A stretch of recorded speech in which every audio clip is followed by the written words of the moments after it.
cream. Para daw siya sa warts, skin tags, little warts, and all kinds of warts. Guys, ito na nga, nagamit ko na siya.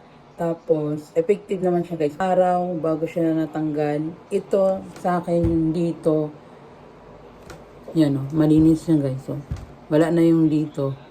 5 days siya. Tapos yung dito, kasi medyo hinog yung dito yung parang bago pa.